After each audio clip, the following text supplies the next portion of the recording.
Welcome to The Cap, where we are here to speak with college reps and other professionals in the field of college admissions to help answer all your questions and guide you through every step of the process. So if you're serious about college admissions, you've come to the right place. Are you ready? Let's talk about it. And now, here's your host, Dr. John Durante. Welcome to The Cap, the College Admissions Process Podcast. I am your host, John Durante, and it gives me great pleasure to introduce to you today Andrew Linnehan, who's the Senior Associate Director of Admission and Director of Communications and Audience Engagement at Northwestern University. Andrew, I've been trying to get you on for so long. I have so many listeners that have emailed me about Northwestern. Please, John, get Northwestern on, and here we are. So happy to have you. How you doing today, Andrew? I'm doing great. Thanks for having me. It's so good to hear that because I originally got into this industry as a Northeastern. Well, I was born and raised in Florida, but moved to Long Island in high school. And in the ancient days of the early 2000s, when I came to the Midwest, everyone was like, "Where are you going? Like, are you going to Boston?" Because they're thinking Northeastern. They've heard about that, but I got into the industry because I was like, "This is such a fabulous university that like I need more people to know about." Well, it's an awesome university, and there's definitely a lot of people that know about it and want to hear all about the great things that you have to share with us. So, Andrew, can you share what's new on campus in terms of any exciting developments or even any upcoming projects? Yeah, I think, if you come to our campus right now, which is just north of Chicago, right on the shores of Lake Michigan, our two beaches that we have on campus are Hmm. untouched, but there's a lot of construction. And and I remember I get taken back to like when I was touring colleges, and like colleges might not look as aesthetically dramatic because there were all these cranes and stuff on campus in the summers. And my dad was like, no, Andrew, that's a good thing. Like that means the Sure college is. has money. They're improving. So yeah, so there's a lot of fun construction projects. We're getting a pub restaurant in our student union, which Hmm. everyone's excited about. We're building an $800 million football stadium that's just going to be state of the art to go along with our state of the art practice facilities that are on campus. We have a Kellogg, our world famous business school, has this beautiful new global hub. It's 7-ish years old now, but they just announced a new building and they vacated one of their old buildings, and that's turning into a spectacular new like multi-dimensional global hub and collaboration space. It's going to address a lot of pressing societal issues, going to be home to our School of Education and Social Policy. So just so much like innovation and building happening on campus now that ultimately will be really, really cool for all of the students who come here. Absolutely. And to your point, construction is definitely a good thing because it means that the future looks bright. You mentioned a few things such as that pub/restaurant on your campus, the $800 million football stadium, which, I hope to be there one day to see that. And another thing that I could say is that I read, Andrew, that your retention rate is an astonishing 97%. The national average is about 70%, and the retention rate, of course, represent the percentage of freshmen that return for that second year. So, are there any programs in place, Andrew, to help students acclimate to your awesome community, which adds to this incredible retention rate?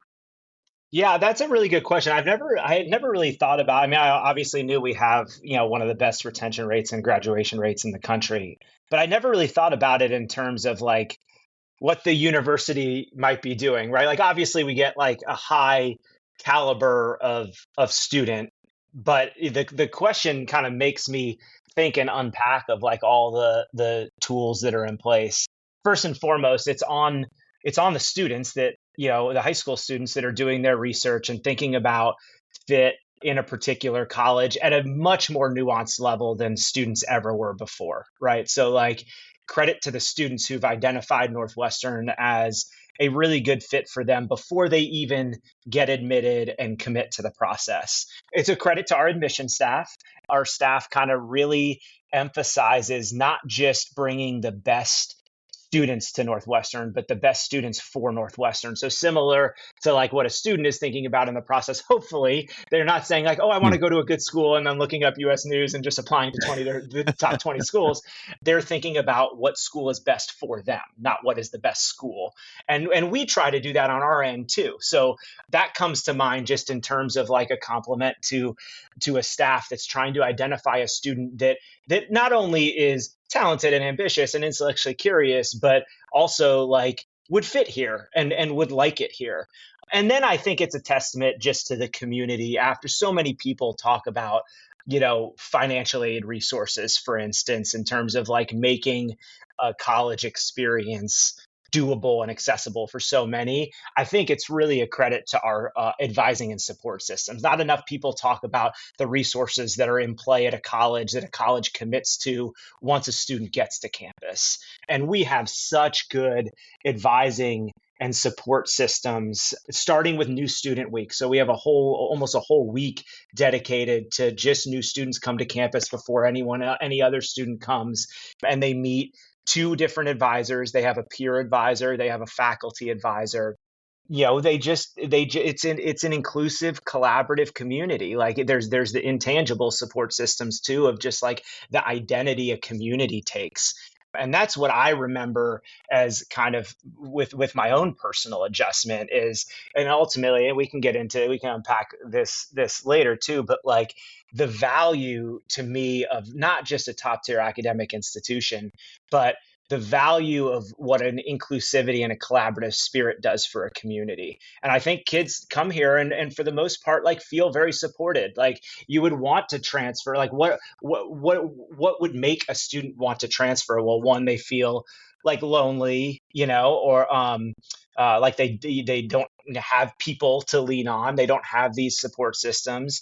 They don't have a lot of self confidence, which a support system helps you with. Right. One of the hardest things to do in these top tier academic communities is to remind yourself that you belong there, because you look around and you're like, oh my God, all of these people are just outrageously smart and turbocharged and everything. But if they want to talk to you and they're not afraid to like compliment you or bring you in or help you, like that goes a long way. So our tangible support systems and resources that the administration dumps into it, but also just like the vibe of the community, I think really helps too.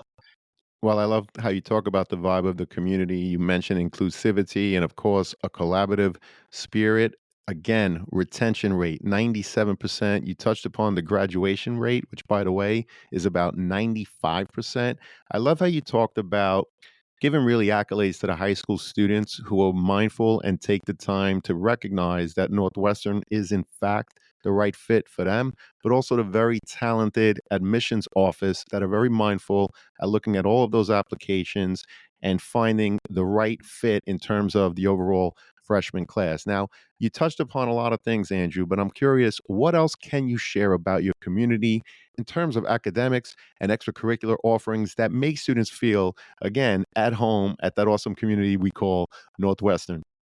Yeah, I don't think it's an accident that there's this like vibe of collaborative spirit and inclusivity on campus, right? Obviously, you're not gonna, an application review process, like you don't really fully get to know students, or you're not like a master of puppets and like putting a perfect 2,000 students together. Like there has to be stuff that once a student gets here, there are cultural dictations that get everybody bought into that, right?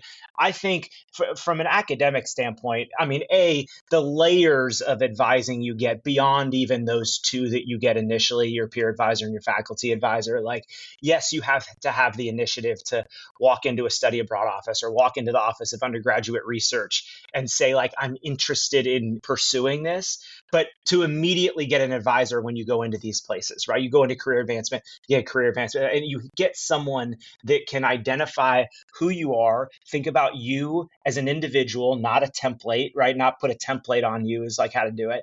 And like, what are your interests? What do you need support with? And I know this community and I will help you with that.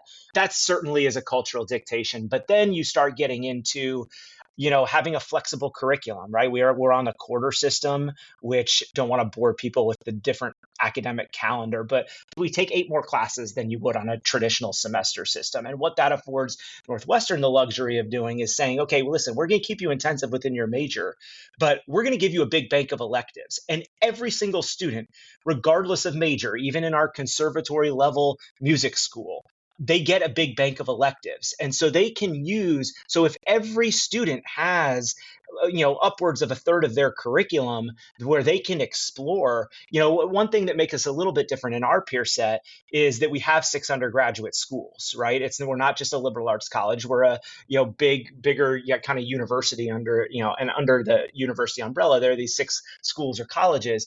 But one thing that really differentiates us is you have mobility across those schools. So you can double major across schools if you want. You can just say, I'm going to take a class in all 6 schools. Like you can be a theater major and take an engineering class if you want to. You can be a music student and want to be pre-business because you're going to be a professional musician when you Hmm. grow up, and it behoove you to understand business concepts, right? And so the ability to do that and to sit in classes where the course topic might have interested you, but you're out of your silo, right? You're not a journalism student only going through 4 years with journalism people that are going to be future New York Times writers and NBC nightly news reporters. Like I came to Northwestern to be associated with those people. What I didn't realize was I was going to be in class with people that would win Academy Awards and Mhm. win Super Bowls and stuff. And so that is, whether it's conscious or subconscious, even in the classroom with the flexibility of the curriculum, starts to create this identity that it's okay to learn from people that might be a little different than us. And then I think you put big time sports on top of that. And I think that's the game changer. You do not need to be a football fan to be part of this kind of bigger, I call it a state school vibe, just for lack of a better Hmm. visual, right? But like when you go to a Northwestern football game on Saturday night and you're the 23rd ranked football team in the country and you're playing Hmm. Ohio State and they're the second ranked football team in the country, like so much is happening in that 4 hours that is not football related, right? Like Absolutely. it immediately reduces the stigma that you're known as an academic school, right? Like Hmm. I am looking at this thing and it is okay for us to be good at a lot of different things. And then you're standing in a student section of 3,000 students Hmm. and you're all wearing purple and you're rooting against other people. You're not rooting against yourselves. And to me, that is such a big deal when you're thinking about community, when you're thinking about, then every conversation you have, yeah, you're with, you're never going to be in rooms again where it's just like all of this talent surrounding you, right? And intellect. But when you all embrace each other, like that's the game changer of the experience. That's what changed my life. Regardless of what kind of privilege you come from or whatever, like you're changed and you grow because not because of the diversity and the talent and the intellectual talent, because that group hangs out with each other and talks to each other and stuff like that. So there's a tangible and an intangible to that kind of stuff. And I think it's really important. You touched upon your flexible curriculum and clearly the interdisciplinary nature of Northwestern. That's something that definitely adds to that 97% retention rate because it's not just about being happy on campus, but again, having that flexible curriculum where, you might be an engineering major, but to your point, you're going to be taking courses in other areas so that you're not in a silo and you're really meeting people from all walks of life. So I think that's fantastic. Is there anything more you wanted to add about that? Or you did mention the quarter system. Just, before I go on to my next question, Andrew, just curious. Yeah, no, I think that's all good. I think, and I would say like this is not necessarily a sales pitch for everybody, right? Like, Hmm. so, other students, as students look to find their fit, like this was super attractive to me, and I got a lot of value with it. But there are music students out there that might want a true music conservatory, right? So Absolutely. we just talk a lot about like what do these character traits do to attract someone who values that specific thing. Well, I appreciate that. And I think it goes to what we talk a lot about, which is there are over 4,000 colleges and universities in the country. There are many schools that will be for you students, but not every school is the right fit for you. So, for example, there's a lot of people that would love that interdisciplinary nature of the community that we call Northwestern. But to Andrew's point, maybe there's someone who wants to be in a conservatory and really focus only on music and that's it. And that's fine, right? There's no right or wrong answer. It's just different opinions, different feelings in terms of what students want, and whatever it is the right fit for you is absolutely correct. So we appreciate that, Andrew. And of course, a lot of people want to hear about the holistic review process, right? So could you explain your holistic review process, Andrew, and what specific experiences the admissions team looks for when reviewing those applications? They're not, your audience isn't sick of hearing the word holistic yet? Maybe I don't know. I am. I talk about like context, so I've switched from holistic to contextual a lot.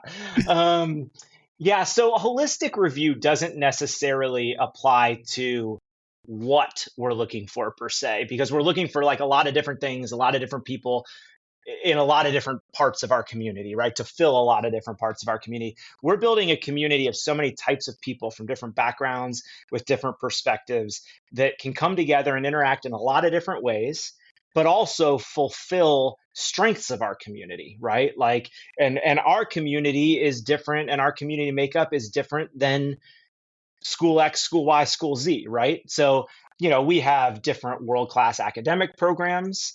We have a global makeup, right? We have an international audience to worry about. We have a Division I athletics department. And so I think it's really important for students to understand, like, yeah, there's 2,000 spaces in Northwestern's first year class, right? That's essentially what holistic review means. It means kind of like eliminating this notion that like everybody is applying to college from the same exact academic system and curriculum, and everybody has the same family dynamic, and everybody has the same resources, and understanding data points with context instead of just using a data point, right?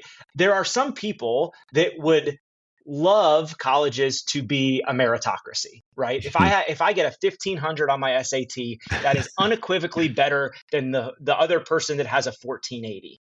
And that's just not true in all cases, right? Right, That's fundamentally right. not true. If I took the SAT 7 times and I have been getting private tutoring since seventh grade and I get a 1500 versus a 1480 that walks in cold once Hmm. from a single family household that never went to college, like it's just different, right? It's not necessarily better or worse. It's just different. And so we have to like understand that. We have to understand when we review high school transcripts, right? Like, a really competitive public high school in Long Island that ranks their students still, the top Hmm. eight, if I'm in the top 8% of that class, it's not necessarily, it's definitely not comparable to some school in Colorado that grades their students in stars, right? Like Right.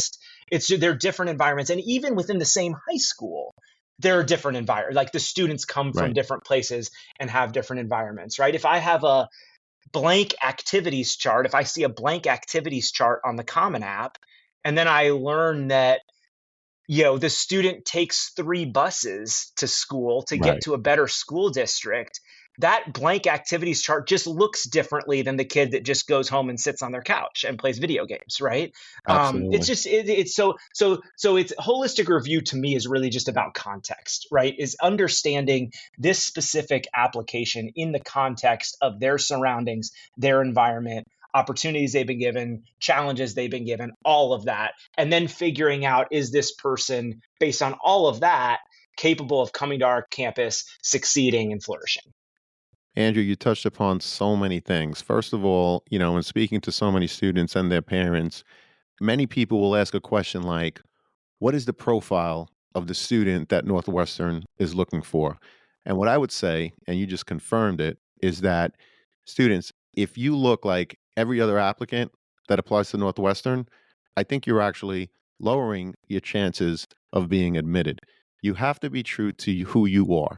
So, for example, as Andrew put it, if you take 3 buses to go to a school that is better than the one that perhaps you're zoned for, that might be the reason why your activity sheet, as Andrew put it, doesn't have a lot of activities.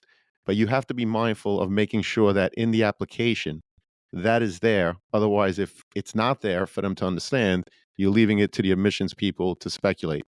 If you hold a job because you have to help the family, if you have to look over an elderly relative because when they go to the doctor, you need to translate for them because they don't speak English. Whatever it is in the context of your family, you need to share that. Same thing with your transcript, right? They're going to look at the context of your high school. Did you challenge yourself based on what was available to you? How did you perform? Because not only do they want to make sure that they admit you and they know that you're going to be successful academically on their campus, but they want to know what kind of community member you're going to be. What have you done prior to let them see perhaps what you're going to do once you're on that great campus called Northwestern? So stop trying to determine what they're looking for. Be true to who you are and make sure you give a comprehensive review throughout all parts of the application. Would you agree with that, Andrew, or anything that you want to add to that? No, it's so true. It's such great advice. That advice is out there. It's just this is where the noise and the chaos comes in again, Mm, right? To this search process. And you'll read about the stories that the media wants to cover of hmm, so and so got into 14 top schools right, and did a mission trip halfway around the world. Where right, what you don't read about, because it's not clickbait for the media, is the hundreds of people on our campus that were just really strong students that supported their family, right, that worked 30 hours in a part-time job and balanced a full IB or AP course load, like right, it's not sexy. So you don't hear about it in the noise and chaos, but it's about trusting that like that looks just as good to an admission staff, right? right, You just don't hear about those stories enough. So there's this portrait and this picture portrayed in the media of like I have to be I have to do these certain things or reflect myself a certain way on the right. app, and that's not controlling the process and trusting the process. Right. And it's part of the reason why we have these conversations. And that's why I'm so glad that you're here. Here's a representative from Northwestern University explaining this to you students so that you have better insight in terms of their overall application review. Now, Andrew, you mentioned earlier, you talked about institutional priorities. You also touched upon the fact that your incoming freshman class is around 2,000 students, which of course represents an institutional priority in terms of the number of freshmen that you want on your campus for that first year class. Can you share with us the overall number of applications that you actually receive to try to come up with that class of 2,000 freshmen? Yeah, so for the last couple of years, we've had more than 50,000 Wow. applications for our first year class. And we have to usually admit like 33-ish hundred to get to Hmm. that 2,000 because obviously we're going to admit some in regular decision that are going to say no to us and go somewhere else. So usually we admit about 30, the last couple of years we've admitted about 3,300 for out of more than 50,000 applications. Right. So with over 50,000 applications, right, and you're trying to get that freshman class of 2,000, is it fair to say that, let's say, the first 30%, if we could ever come up with the first 30% that unfortunately was rejected, right, just based on sheer numbers, that first 30%, would you say that their overall profile is similar to the students that were admitted or not?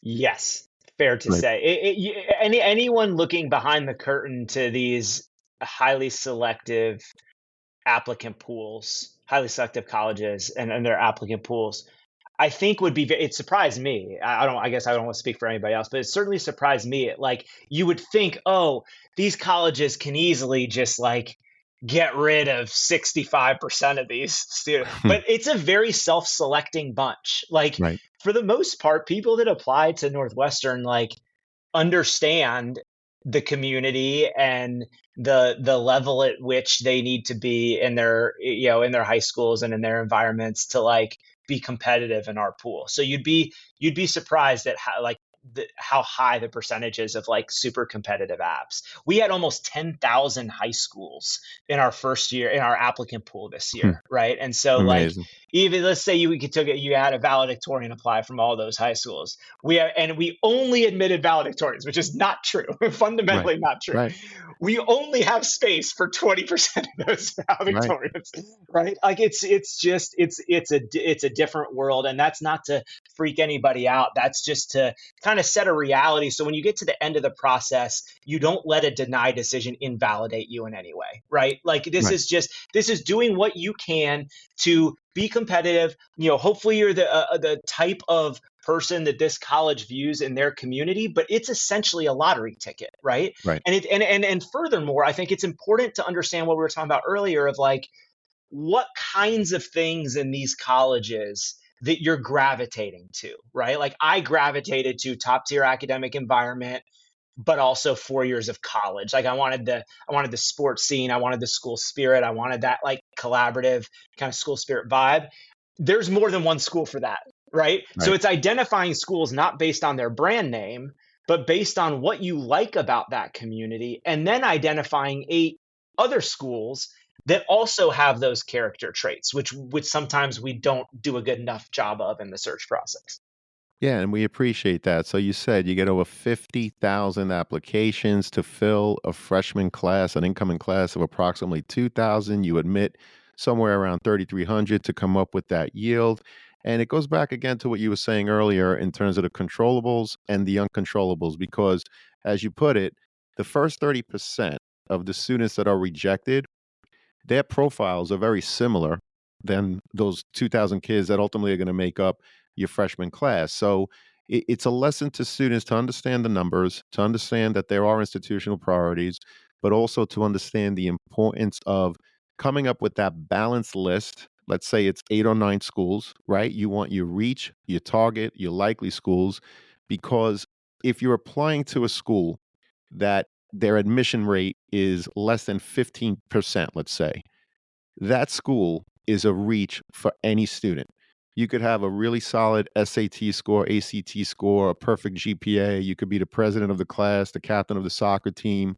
It doesn't mean that you're an automatic shoe in at Northwestern University, for example. Now, you're worthy, right? You could probably handle the work on That's that right. campus, but unfortunately, with over 50,000 applications and only a freshman class of 2,000, not everybody is going to make it. So we really appreciate that. And I was also curious in terms of Northwestern's philosophy when it comes to standardized testing. And can you share the percentage of students who were accepted that didn't submit their test scores?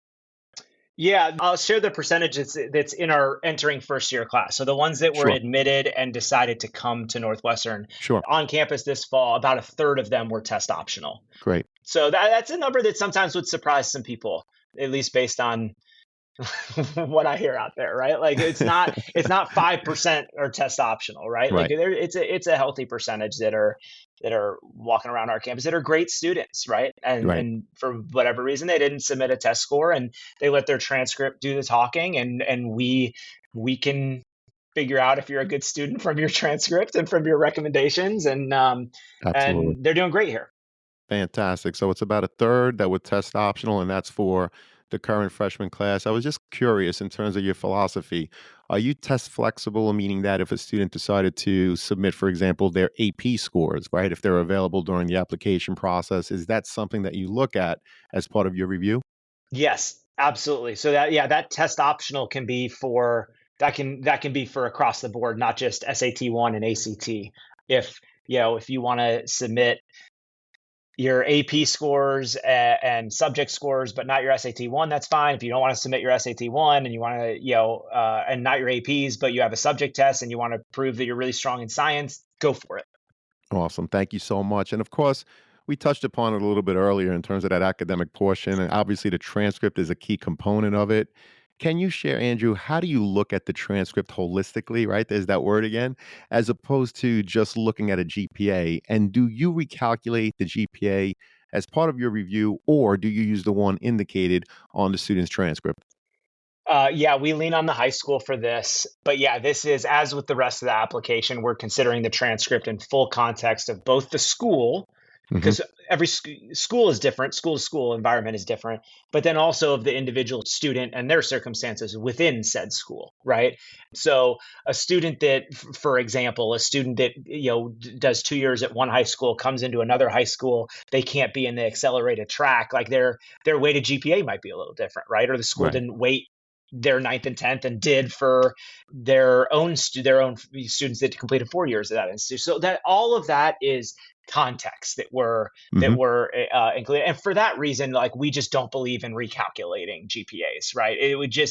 There would be too many factors at play, we believe, that wouldn't necessarily tell the whole story, right?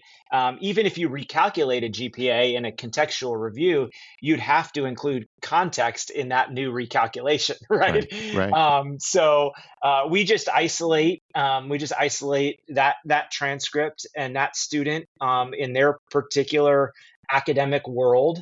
And we're really trying to determine two things. Do you care about academics, and do you care about challenging yourself academically?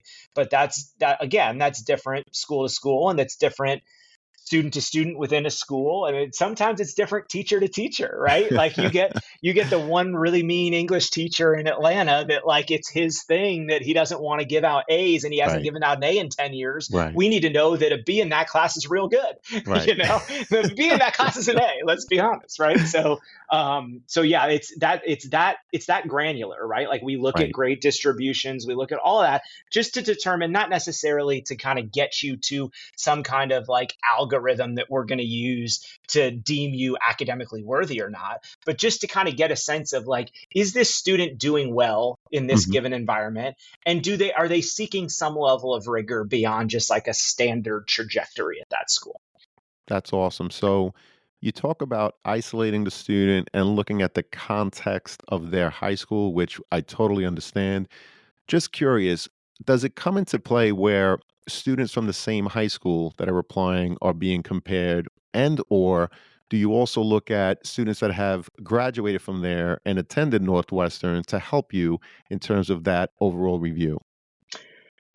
No, I think looking at students who have previously gone to the high school and their performance at Northwestern would be comparing a student. And we don't like to Right. compare students, right? Right. You could be very different than anyone else that's come to, through your high school. Comparing students to a high school is interesting because, unequivocally, we do not have quota. I've never been told in my 15-year career, like, hey, Mm. we can't admit this fourth student from this school because, like, we can't have more than three, right? Like, we Right. do not do Right. that at all. What you could argue is comparing is the high school environment, right? Like, Right. if we know that like top students in this environment are getting to AP Calc AB, Hmm. right?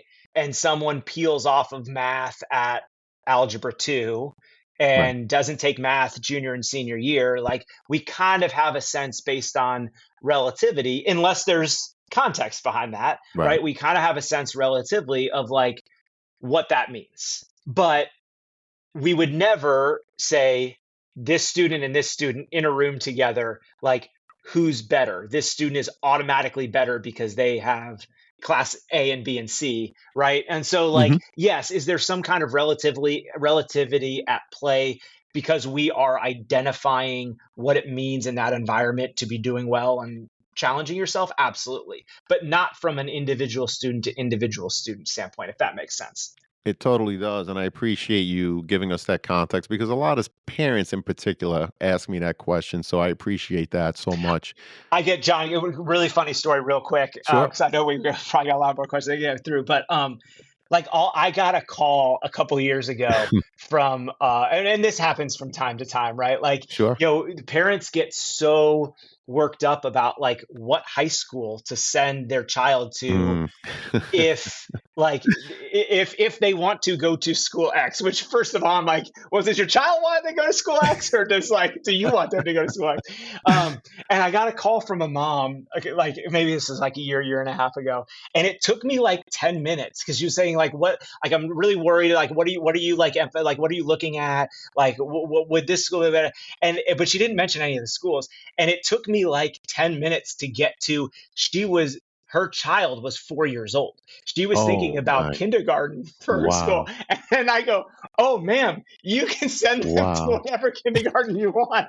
We are not looking at a K-8 transcript. So yes, Wow. like just trust whatever environment you're in. It's okay. It's just Right. within that environment, care about academics, care about challenging yourself academically. Well, exactly. It's whatever school you're in, what do they have to offer?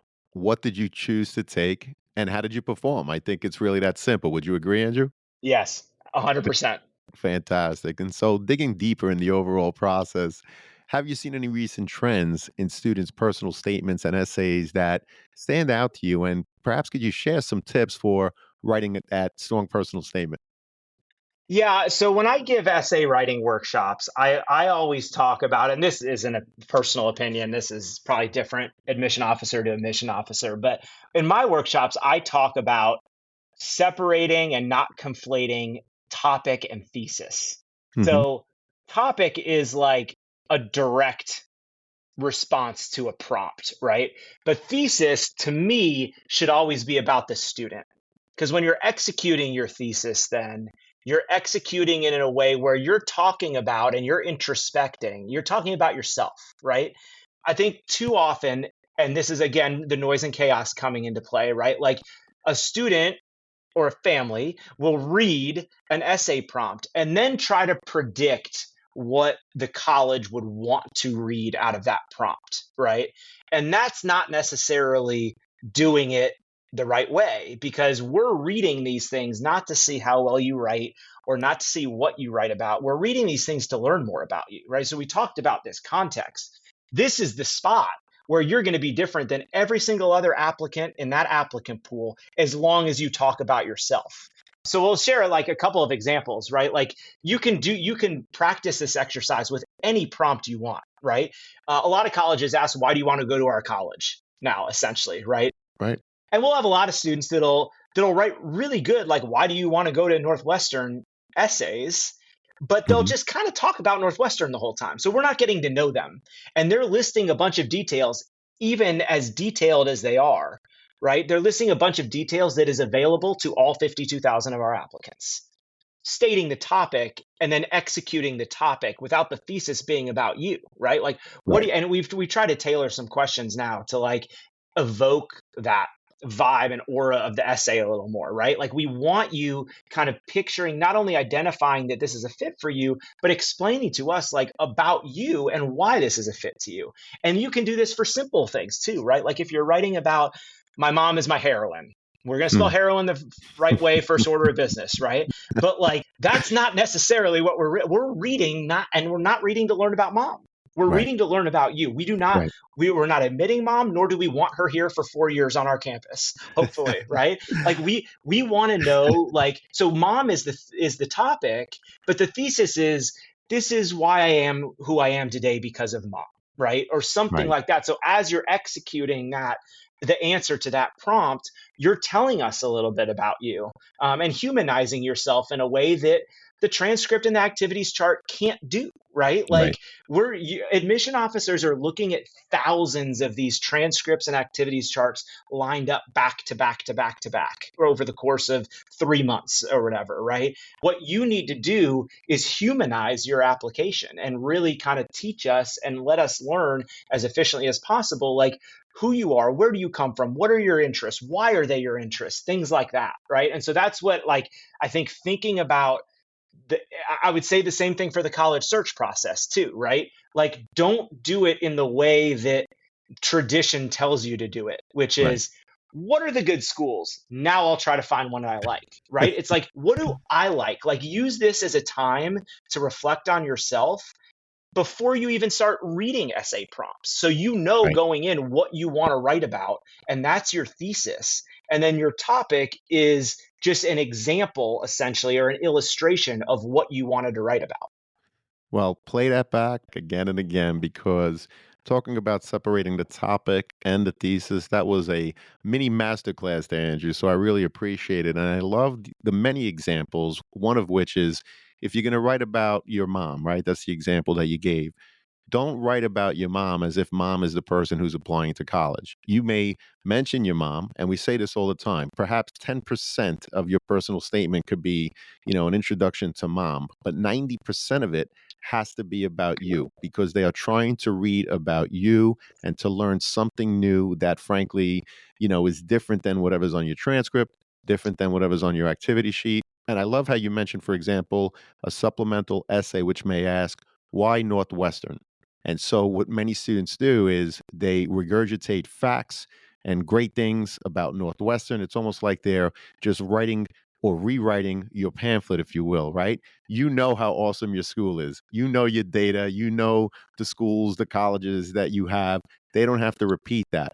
But students, if maybe, and correct me if I'm wrong, Andrew, if you take the time to research Northwestern, perhaps look at their philosophy and mission statement. Maybe there are things that you did in high school that are in line with that. Maybe you have the opportunity to talk about why specifically. Maybe there's a professor you want to work with. Maybe it's a program. Why specifically do you want to be at Northwestern? And don't forget to talk about perhaps how do you intend to contribute to that awesome community we call Northwestern. If you're able to do that, as opposed to just tell them how great they are, I think you're going to stand out in the application review process. Would you agree with that, Andrew, or not?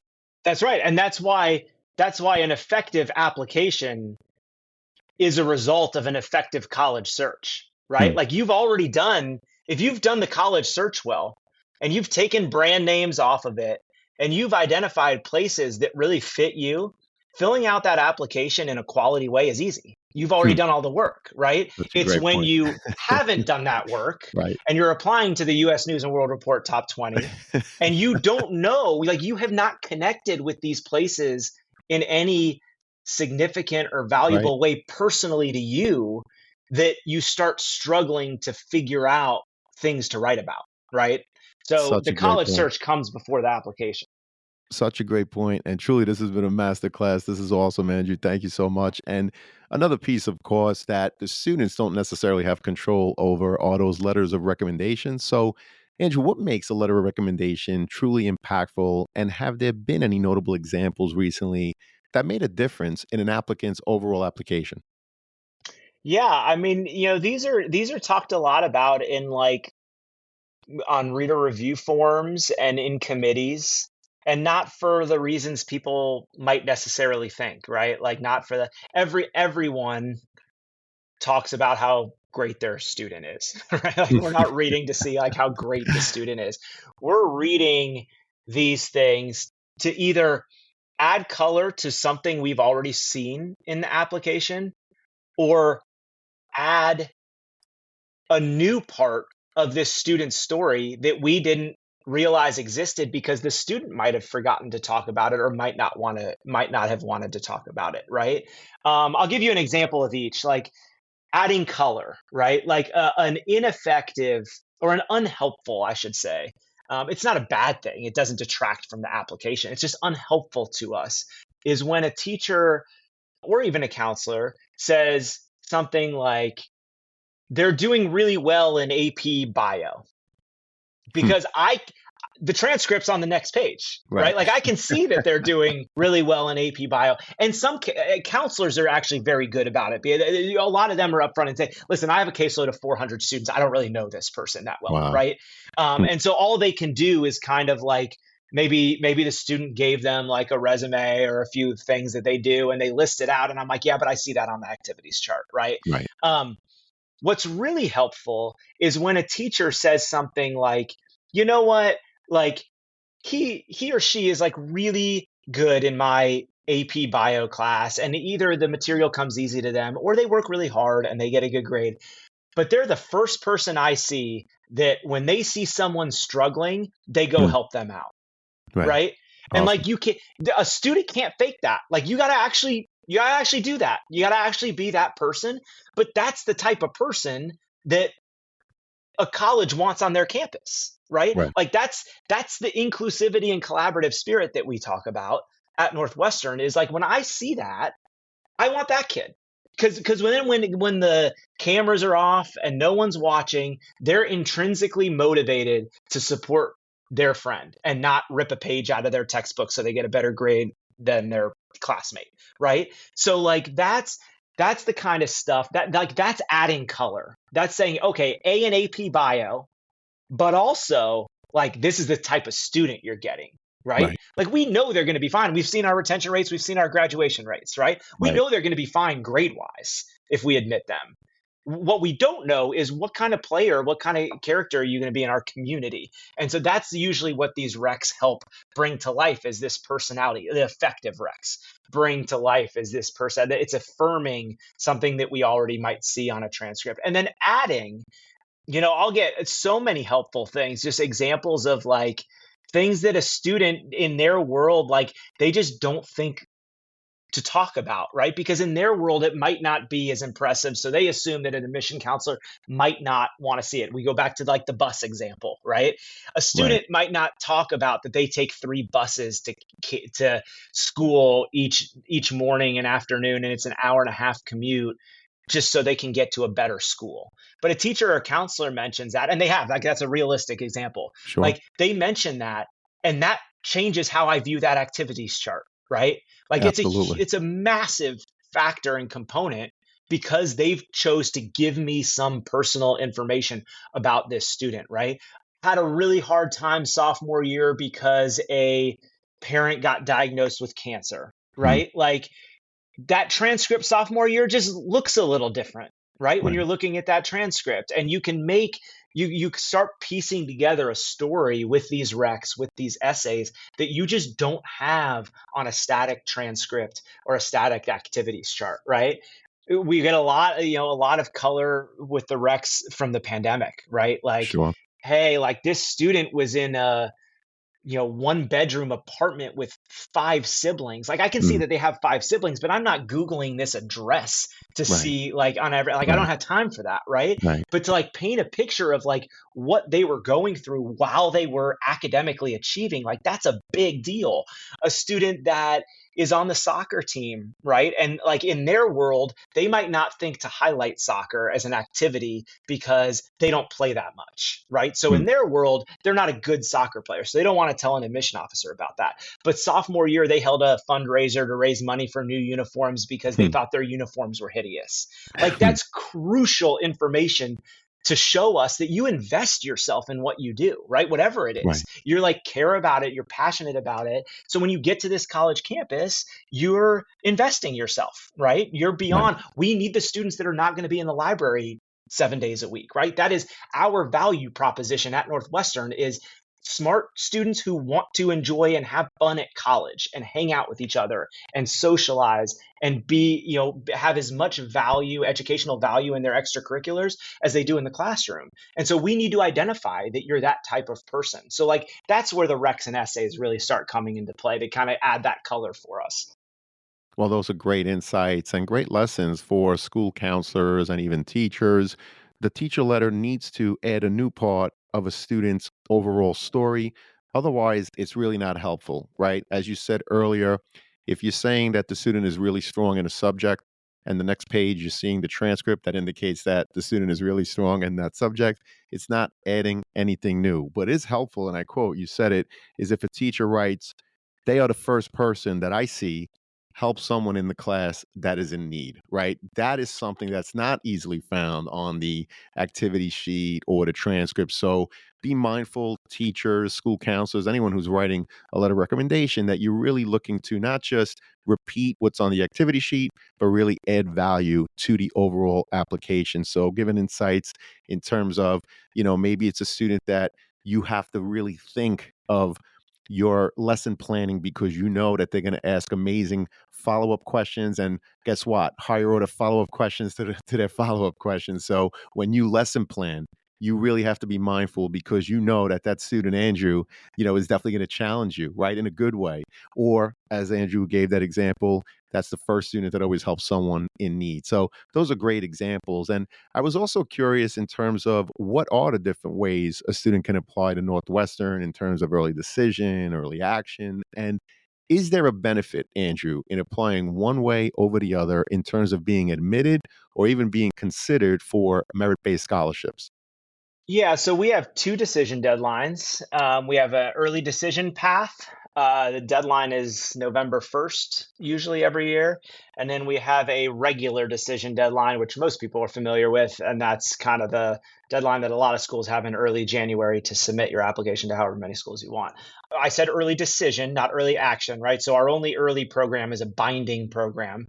And that essentially you're agreeing to, if you are admitted, withdraw all of your other applications. So you can only apply binding to one school. You could apply early decision to Northwestern and still apply to other schools. You're just withdrawing those applications should you be admitted and attending Northwestern. We do think a lot about in our review process the students' interest level in Northwestern. And I don't mean that to be like, it's not a quantitative analysis, right? We're not like check in the back end of like how many links did Mm. you click on in our emails to try to like fill our first year class. We just want to make sure that if we only have 2,000 spots in our first year class and we have this luxury of this super deep applicant pool that we've talked about, like let's at least get 2,000 students who really want to be here.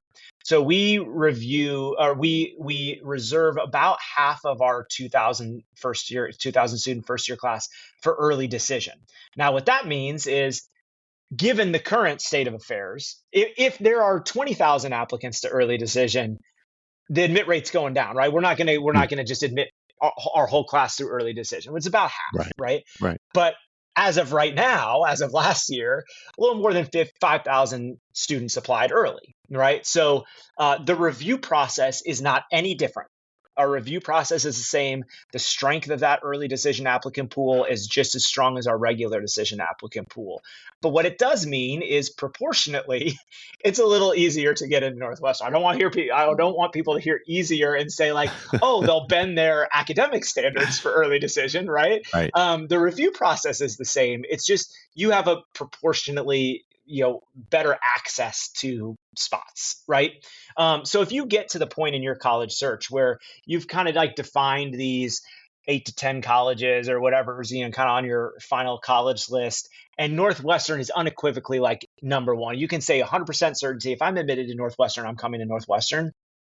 You have to consider applying early decision. You're just doing yourself justice to think about that path, right? In regular decision, again, review process is the same. Nothing changes about aid. We do not give out merit aid at Northwestern. We are a need-based institution. We put all of our money towards financial aid, but our financial aid program is one of the best in the country. So last year it was more than $250 million goes to meeting 100% of every single Wow. family's demonstrated need without loans. No loans are packaged into that figure. And Terrific. our review process does not include financial stats. So we're not making admission decisions based Mhm. on your ability to pay.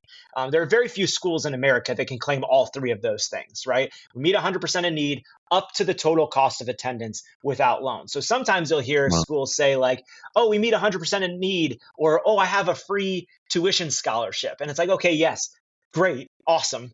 But college costs more than tuition, a lot more than Mm. tuition, right? Like Sure does. I need to live, I need room and board, I need to get there and back, I need to live while I'm on campus, right? And so all of that is factored in. So the difference between it's important for families to understand the difference between tuition and cost of attendance, right? And then also important for them to understand what each college's financial aid policy is, right? And so in a lot of cases, for us, even though we're an expensive school, if you can afford to pay all of that Mhm. money every year, but in a lot of cases, we're a more affordable school than schools that don't have as much money to give to families that need it. So your cost of attendance at Northwestern is literally basically what the federal government claims that you can afford to Right. pay per year in conjunction with Right. our financial aid office agreeing on this number. This would be reasonable for you to pay per year to send the child to college.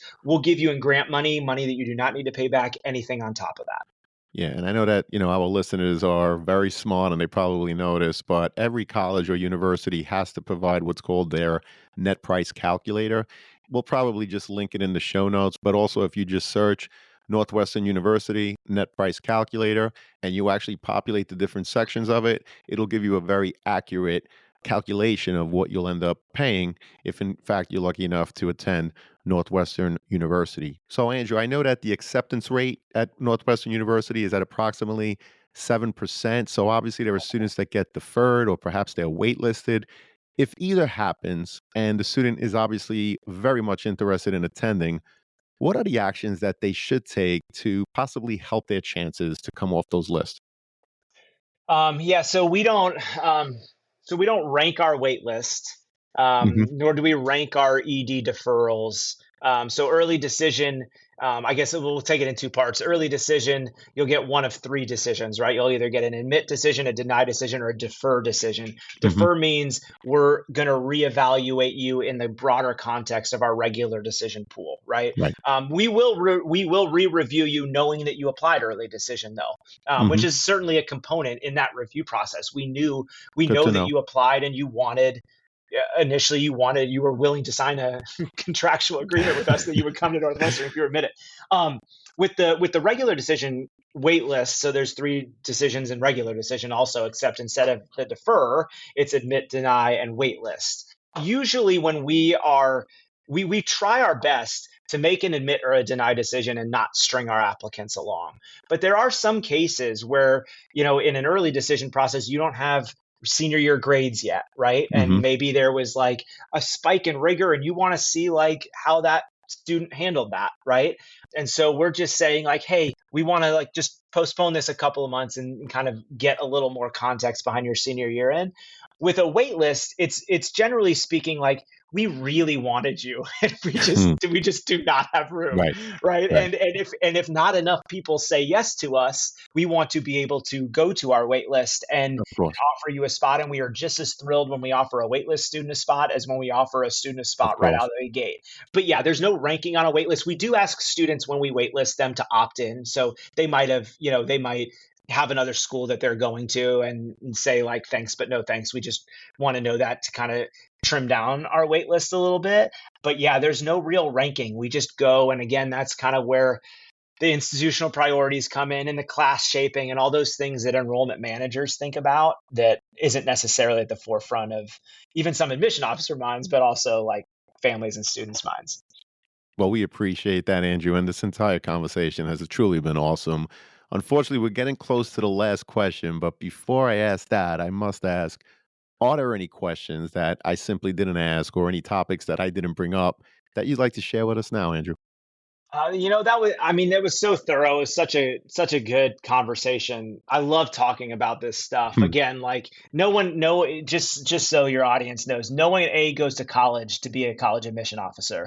And and no one really kind of gets into college admissions without like caring somewhat about students, right? Like you have to really like students and meeting them and connecting with them at this part of their journey. It's probably the first like real monumental decision a person makes is, am I going to go to college? And if I am, like where? I have found myself talking more and more over the last few years about mental health in the process, not just because we're just so much more aware as a society for the better with mental health, but also just because of the nature of this particular beast, right? Like, and especially as someone who represents one of these highly selective institutions where there's just so much of a pressure cooker in these environments that we're asking 16 and 17-year-olds to deal with, and we're feeding them all of this noise and chaos, right? And so I see it at college fairs. I see it on applications. In essays, like there's so much to contend with now that there never was before, right? Like my college search process was like Hmm. this guide to colleges, paragraph about each school. Hopefully it speaks to you, right? And maybe you had the means to visit a campus, and hopefully you liked the one tour guide you got that day, right? And other than that, like, you're not digging into the community. But now with social media and all of this like information exchange out there, where everyone is kind of craving to have a say in this very interesting topic, Hmm, especially in highly selective college admissions. There's just so much misinformation that I see that is put on the student, to the point where if the student gets absorbed in that, and it is easy to get absorbed in that, then sure. then it is really hard to not invalidate yourself at the end of this process, right? Right. Or be misled just by virtue of, like, my college search was changed because an uncle at a family barbecue told me I need to apply here, and he wasn't even thinking about like what my interests are, right? And so there's just so much of that out there that I find myself more and more in, like, college presentations or whatever, just talking about the need to really trust yourself in the process. Use it as a time to like get to know yourself. Ask second level questions, right? Like, what am I interested in? Why am I interested in it? Who are my friends? Why are they my friends? I will tell you, just as someone with perspective, as an old person with perspective, right? Like, um, looking back on my experience at Northwestern, I would have done the college search process so much differently. I would have thought Sure. about the communities more than I did the student to faculty ratios or the number of study abroad opportunities, which is what all the view books tell you, right? Right. They have all the pictures look alike after a while, and the stats. Like, I didn't know, I kind of understood the concept of what it would mean to have a small class, but 98% of the value of my Northwestern experience came from my peers and my friends, because Right. so much of your time in college is not in the classroom. It's not like high school, right, where Right. like you come at 7 in the morning and you're done at 5:30 if you're lucky. If you're in multiple extracurriculars, you're not home till 8, you're having dinner, you're doing your homework, you're going to bed, right? And a typical day at Northwestern, maybe you have 2-3 hours of class, and then the rest of Right. the time is not with your professors, right? And Right. that's not to demean the world class faculty here. It's not to demean the resources. Like, you're going to get everything you want in a top tier academic environment at a place like Northwestern, right? But what the value to me was, and what even 20-year-old, even when I was in it, I was not thinking about, was like how much I'm growing as a person because of this inclusive, collaborative environment that has all of these diverse backgrounds and perspectives, right? It's one thing, we can give you a class profile and we can say we have this diverse student body. You come to campus, everyone's smart, everyone's intellectually curious, offers this different perspective. If they don't want to talk to you and it's a super cutthroat environment, that means nothing. Right. And so the ability I had to connect with people that were different than me, but I also felt like supported me, has made me grow up in a way that I would have never grown up if I wasn't in this culture and this community for 4 years, constantly reinforcing that, whether it's conscious or subconscious, right? You think the things that I have for like the audience to latch onto, like you go to a movie, right? But I was a journalism person going to a movie on a Wednesday night with a film major at one of the best film programs in the country. And 20-year-old me is not thinking like, oh, wow, I'm going to a film class, right? But after the movie, we have dinner and he's explaining why the movie was great or why the movie sucked from a technical standpoint, right? And like, over the course of 4 years, like this is not a 4-year decision, right? Like, this is a 40-year investment, because for the rest of my life, I go into a movie theater and my Right. experience is elevated because of that relationship. He had the wherewithal to say, not, dude, you're a journalism major, I can't talk to you about this movie, right? Like, you don't get it. Like, he was eager to explain to me this movie, right? Right. And so like that's a super small low key example, right? But like, do mental case studies if you're listening. Like, do mental case studies on leadership, right? Like, what's a good leader? What's a bad leader? And like, the good leaders, usually they understand the power of a team. They're not intimidated by surrounding themselves with talent, right? Bad leaders generally have to be the smartest Right. person in the room, Right. or really insecure, always like they have their guard up, right? And Right. like, to me, there are different environments that it's nuanced, but there are different environments and communities that will reinforce certain things, will reinforce certain characteristics in you. And so, like, how do you want to grow in 40 years in 4 years for the next 40 years of your life, right? And Right. that, to me, that should be a big part of the college process. And you can dig into these communities so much more than you ever have been able to before, right? You can go to our YouTube channel right now. You can watch 6 student panels and meet 30 different students and Right. say, like, is this what I want? Like, is this the vibe? Are these the people I want to spend the next 4 years of my life with? Well, I love that. I love how you talked about using the college process as a time students to really get to know yourself. Ask yourself, why do you want to go to a certain school? Try not to think about where your friends are going, where a relative went, but really ask yourself, why do you want to go to a certain school? Understand that there are institutional priorities, right? These are things that might not be in your control. And don't forget to build that balance list and look forward to digging into whatever community is fortunate enough to accept you.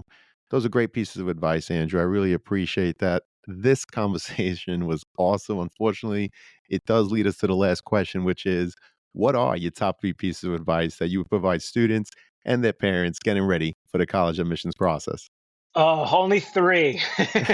um, yeah. So, I think I think we've done a good job of touching on a lot of them. I think the 3 that stand out to me, one by a mile, is just be yourself in the process. Like, do this process for you. Don't do it because anyone else tells you where you should go or what you should like or what you should write, right?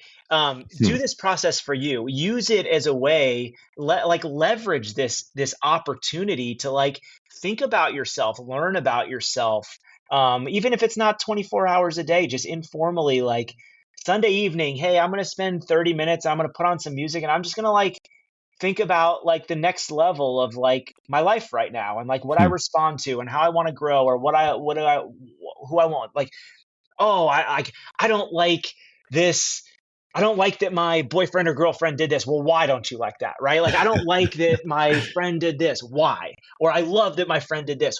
Like, why do you love? Right? And start thinking about, like, who you want to spend 4 years with to get to where you want to go. And also do it for yourself, because at the end of this, like, colleges are going to come and go. You're going to probably have a really good time at college wherever you go, right? Like, Hmm. and understand, like you said, understand those institutional priorities. So at the end, if you've done it for yourself, you have gotten to a place where you're trusting this process and you are never, ever letting a deny decision, especially at one of these highly selective places, invalidate you in any way, right? Right. You Right. have to trust. And an admit decision absolutely validates you and absolutely validates your hard work, but a deny decision does not invalidate you. And if you own this process and do Correct. this process for you, it'll be easier to kind of work through that.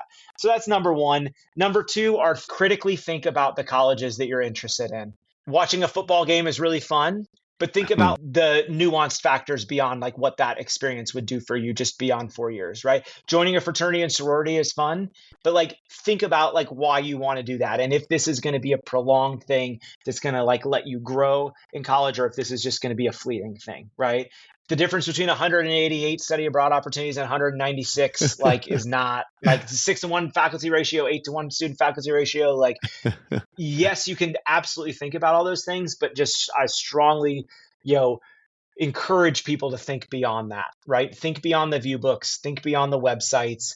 One of the silver linings of the pandemic for me, putting on my marketing and comm Hmm. person's hat, is that it forced these colleges, which are generally speaking inflexible, risk averse industries, to, like, get into the 21st century and meet you students where you live, which is on your phone, on your devices, on YouTube, on social media. So, like, follow the school accounts, follow the admission accounts, meet students, go to YouTube pages, sign up for digital sessions. You can really start digging into these communities in a really valuable way.